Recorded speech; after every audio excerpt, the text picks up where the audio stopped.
And this has three pieces. First of all, we're going to be creating a sequence of iterative things. So A is going to be our vector that's holding our parameters. You may remember last time I said we shouldn't use M and B, we should use A0 or A1 and A0, and A is typically the coefficients. But since we're using M and B, I'm just going to say that our A vector consists of the two numbers, whatever our M and B are. However, we're not going to have just one of them. We're going to keep updating them. So we're going to start with an initial guess, which will be A sub 0, and it can be anything we pick.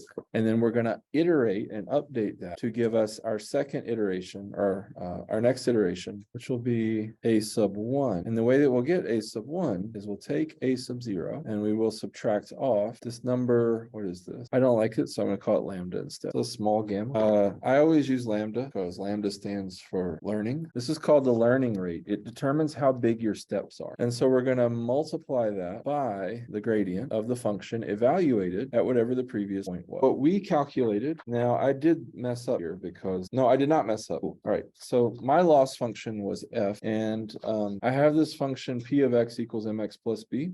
I have this loss function f of partial f of mb, and we actually found the two components of this. We found the first component is 28m plus 12b minus 36, and we found the second component is 12m plus 6b minus 16. And for any value of m and b, you can calculate this. Do you agree? Now we have to set a learning rate, lambda. So I'm going to start out with a0 equals 1, 0, corresponds to my prediction function p of x being 1 times x plus 0, or the line y equals. Now to update, I'm going to use the formula. I'm going to say a1 is equal to a0 minus lambda times the gradient f of a0. So this is going to be a1 is equal to the vector 1, 0 minus 0.01 times, and now I have to figure out what this is, the gradient of a0. So I go back here and I look at plugging this in. The gradient of 1, 0, 28 times 1 plus 12 times 0 minus 36, and then 12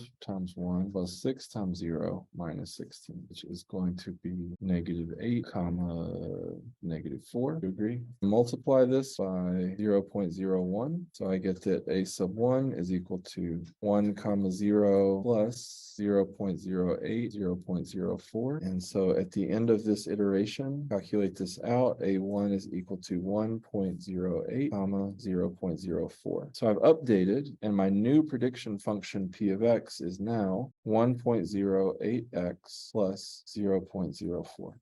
Now let's do the second iteration, which will be a2 is equal to a1 minus lambda gradient of f, a1. It's going to be a2 is equal to the vector 1.08 comma 0.04 minus 0.01 times, and now I have to evaluate the gradient of f at times 0.04. 28 times 1.08 plus 12 times 0.04 minus 36, and 12 times 1.08 plus 6 times 0.04 minus 16. 1.08, 0.04. I'm going to make the minus be plus, and then shift this over to, so 0.0528, and then shift this over to, so 0.028. So my new a sub 2 is 0.608 comma 0.032.